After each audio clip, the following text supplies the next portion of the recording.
Friends, welcome back to my channel. ನೀವು ನೋಡ್ತಿದ್ದೀರಾ Roja Bharat Kannada vlogs and ನಾನು ನಿಮ್ಮ ರೋಜಾ. ಸೊ ಇವತ್ತು ನಾನು ನಿಮಗೋಸ್ಕರ ಒಂದು ರೆಸಿಪಿ ಶೇರ್ ಮಾಡ್ತಿದ್ದೀನಿ. ಅದು ಏನು ರೆಸಿಪಿ ಅಂದ್ರೆ ಹಾರ್ಸ್ ಗ್ರಾಮ್ ಮೊಳಕೆ ಕಟ್ಟಿದ ಕಾಳನ್ನ ಸಾಂಬಾರು ಮಾಡಿ ತೋರಿಸ್ತಾ ಇದ್ದೀನಿ. ಸೊ ಮೊಳಕೆ ಕಟ್ಟಿದ ಕಾಳಲ್ಲಿ ಅನೇಕ ರೀತಿ ಲೈಕ್ ಒಂದು 3-4 ರೀತಿಯಾಗಿ ಸಾಂಬಾರು ಮಾಡ್ತಾರೆ. ಸೊ ಅದರಲ್ಲಿ ಒಂದು ರೀತಿಯಾಗಿ ನಾನು ನಿಮಗೆ ಮಾಡಿ ತೋರಿಸ್ತಿದ್ದೀನಿ. ಸೊ ಅದಕ್ಕೆ ಯಾವ ರೀತಿಯಾಗಿ ಮಾಡೋದು ಅಂಡ್ ಯಾವ ಇಂಗ್ರೀಡಿಯೆಂಟ್ಸ್ ಬೇಕಾಗುತ್ತೆ ಅಂತ ತೋರಿಸ್ತೀನಿ, ಬನ್ನಿ ನೋಡೋಣ. ಸೊ ಮೊದಲನೇದಾಗಿ ನಾನಿಲ್ಲಿ ಹಾರ್ಸ್ ಗ್ರಾಮ್ ಮೊಳಕೆ ಕಟ್ಟಿದ ಕಾಳನ್ನ ತಗೊಂಡಿದ್ದೀನಿ. ಇದನ್ನ ಒನ್ 2 ಡೇಸ್ ಬಿಫೋರ್ ನೀಟಾಗಿ ವಾಶ್ ಮಾಡಾದ್ಮೇಲೆ 1 or 2 ಡೇಸ್ ಅದನ್ನ ಉಣಿಯಕ್ಕೆ ಬಿಟ್ಟು, ಹಾಗೂ ಇದನ್ನ ಒಂದು ಬಟ್ಟೆಲಿ ನೀಟಾಗಿ ಸುತ್ತಿ ನೀರೆಲ್ಲ ಹೋದ್ಮೇಲೆ ಬಟ್ಟೆಲಿಟ್ಟು ಅದನ್ನ ನೀಟಾಗಿ ಮೊಳಕೆ ಬರ್ಸಿದೀನಿ. ಅದನ್ನ ವಾಶ್ ಮಾಡಿ ಇಟ್ಕೊಂಡಿದ್ದೀನಿ ಇವಾಗ.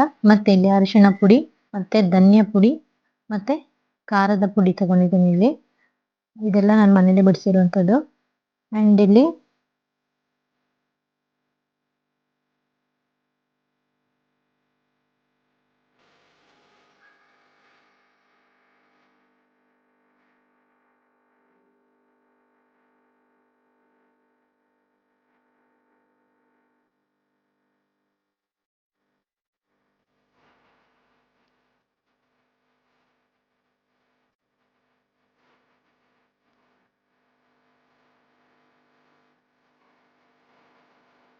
ಸೊ ಇವಾಗ ಕಾಳು ಹಾಕಾದ್ಮೇಲೆ ಅದನ್ನ ಬೇಯಕ್ಕೆ ಒಂದು ಸ್ವಲ್ಪ ಎರಡರಿಂದ 3 ಲೋಟದಷ್ಟು ನೀರನ್ನ ಆ್ಯಡ್ ಮಾಡ್ತಾ ಇದ್ದೀನಿ. ನೀರು ಹಾಕಾದ್ಮೇಲೆ ಲಿಡ್ನ ಕ್ಲೋಸ್ ಮಾಡಿ 2-3 ವಿಷಲ್ನ ಕಾಳು ಬೇಯಕ್ಕೆ 2-3 ವಿಷಲ್ ಬೇಕಾಗುತ್ತೆ. ಸೊ ಅದು ಆ ವಿಷಲ್ ಇಟ್ಟಿದ್ದೀನಿ. ಈಗ ಅದು ವಿಷಲ್ ಬರೋ ಅಷ್ಟೊತ್ತಿಗೆ ನಾನು ಖಾರ ರೆಡಿ ಮಾಡ್ಕೊತೀನಿ. ಅದಕ್ಕೆ ಏನೇನು ಬೇಕಪ್ಪ ಅಂದರೆ ನಾನು ಆಲ್ರೆಡಿ ಹೇಳಿದ್ದೀನಿ.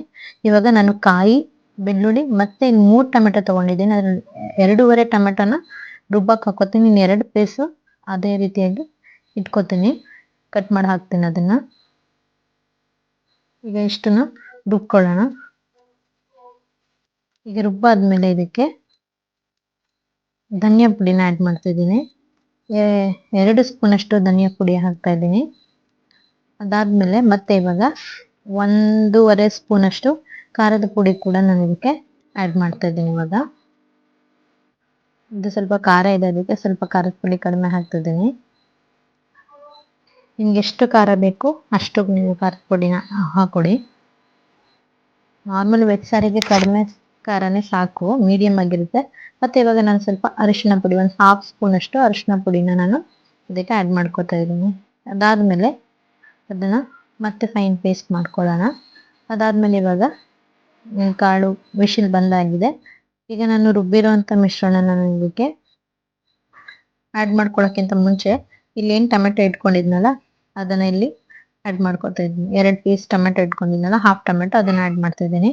ಮತ್ತು ಇವಾಗ ಇಲ್ಲಿ ಬದನೆಕಾಯಿ ಮತ್ತು ಆಲೂಗೆಡ್ಡೆ ನಾನು ಕಟ್ ಮಾಡಿ ಇಟ್ಕೊಂಡಿದ್ನಲ್ಲ ಅದನ್ನು ಆ್ಯಡ್ ಮಾಡ್ಕೊತಾ ಇದ್ದೀನಿ. ಬದನೆಕಾಯಿ ಮತ್ತು ಆಲೂಗೆಡ್ಡೆನ ನೀವು ಕುಕ್ ಮಾಡೋದ್ವರೆಗೂ ನೀವು ಕಟ್ ಮಾಡಿದರೆ ನೀರಲ್ಲೇ ಇಡಿ, ಯಾಕಂದರೆ ಇಲ್ಲಾಂದರೆ ಅದು ಬ್ಲ್ಯಾಕ್ ಆಗೋ ಚಾನ್ಸಸ್ ಇರುತ್ತೆ, ಅದೆಲ್ಲರಿಗೂ ಗೊತ್ತಿರುತ್ತೆ. ಸೊ ಇವಾಗ ನಾನು ನೀರಿಂದ ತೆಗೆದು ಕುಕ್ಕರ್ಗೆ ಅದು ಕಾಳೊಟ್ಟಿಗೆ ಹಾಕ್ತಾ ಇದ್ದೀನಿ. ಅದನ್ನು ಗ್ಯಾಸ್ ಆನಲ್ಲೇ ಇರಲಿ. ಓಕೆ, ಅದಾದಮೇಲೆ ನಾನು ಇವಾಗ ಒಂದ್ಸಲ ಮಿಕ್ಸ್ ಮಾಡ್ಕೊತಾ ಇದ್ದೀನಿ. ಕಾಳು ಬೇಯಕ್ಕೆ ಹಾಕುವಾಗ ನೀವು ಅದಕ್ಕೆ ಸಾಲ್ಟ್ ಕೂಡ ಆ್ಯಡ್ ಮಾಡ್ಕೊಳ್ಳಿ, ಆಯಿತಾ. ಇವಾಗ ನಾನು ರುಬ್ಬಿರೋ ಪೇಸ್ಟ್ ಏನಿದೆ ಅದನ್ನು ಆ್ಯಡ್ ಮಾಡ್ತಾ ಇದ್ದೀನಿ ಇದಕ್ಕೆ.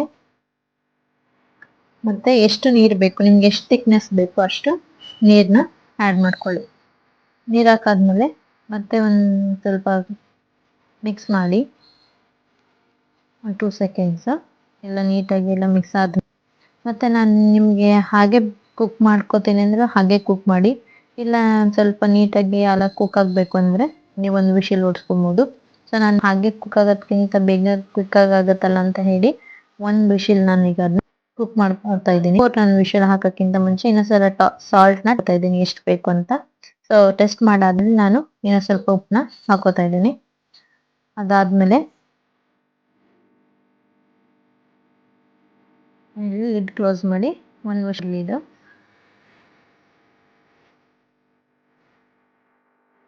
ಬೇಕಿದ್ರೆ 1 ವಿಷಲ್ ಬರೋಕ್ಕೆ ಆಗಿದೆ ಅನ್ನೋದನ್ನು ಕೂಡ ಆಫ್ ಮಾಡ್ಕೋಬೋದು, ಅಷ್ಟೊತ್ತಿಗೆ ಅದು ಕುಕ್ ಆಗಿ.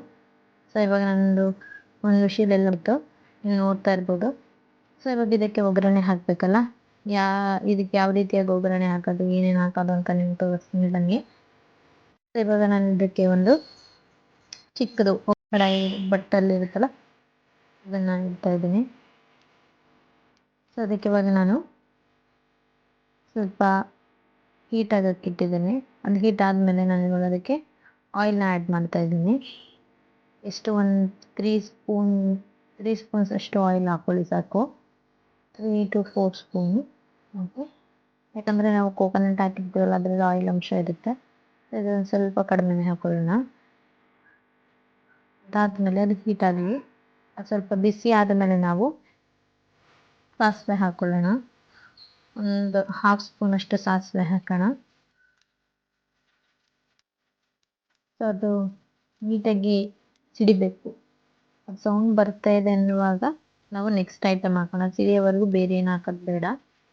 ಅದು ಇವಾಗ ಸ್ವಲ್ಪ 2 ಸೆಕೆಂಡ್ಸ್ ಆದಮೇಲೆ ನಾನೀಗ ಅದಕ್ಕೆ ಒಂದು ಸ್ವಲ್ಪ ಅರ್ಧ ಕೈ ಹಿಡಿಯಷ್ಟು ಕರಿಬೇವು ಸ್ವಲ್ಪ ಜಾಸ್ತಿನೇ ಹಾಕ್ತೀನಿ. ಚೆನ್ನಾಗಿರುತ್ತೆ, ಫ್ಲೇವರು ಕೂಡ ಚೆನ್ನಾಗಿರುತ್ತೆ. ಸೊ ಅದು ಕರಿಬೇವು ಹಾಕಿದ ತಕ್ಷಣ ನೀವು ಆಫ್ ಮಾಡಿ ಮತ್ತೆ ಅದನ್ನು ಒಗ್ಗರಣೆ ಏನಿರುತ್ತೆ ಸಾಂಬಾರಿನಲ್ಲಿ ಮಿಕ್ಸ್ ಮಾಡ್ಕೊಳ್ಳಿ.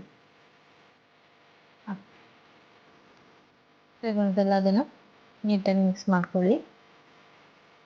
ಮಿಕ್ಸ್ ಮಾಡಿ ಆದಮೇಲೆ ನೀವು ಅದಕ್ಕೆ ಇವಾಗ ಗಾರ್ನಿಷಿಗೆ ಮತ್ತೆ ಬೇಕಾದರೆ ಟೇಸ್ಟಿಗೂ ಕೂಡ ಇದು ಕೊತ್ತಂಬರಿ ಆ್ಯಡ್ ಮಾಡ್ಕೊತಿದ್ದೀನಿ. ಇವಾಗ ನಾನು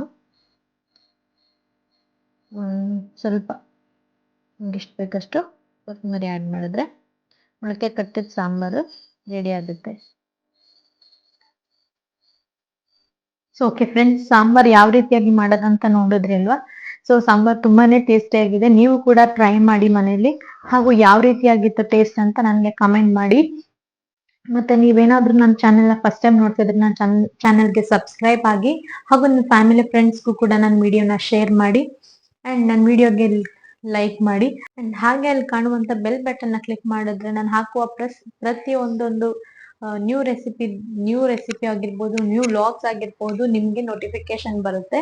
ಸೊ ಅಲ್ಲಿ ಕಾಣುವಂಥ ಒಂದು ಬೆಲ್ ಬಟನ್ನ ನೀವು ಕ್ಲಿಕ್ ಮಾಡಿ. ಓಕೆನಾ? ನಾನು ಇನ್ನಷ್ಟು ವಿಡಿಯೋಗಳೊಂದಿಗೆ ನಿಮ್ಮ ಮುಂದೆ, ಇನ್ನಷ್ಟು ರೆಸಿಪಿಗಳೊಂದಿಗೆ ನಿಮ್ಮ ಮುಂದೆ ಬರ್ತೀನಿ. So until then, take care. Bye bye. Lots of love.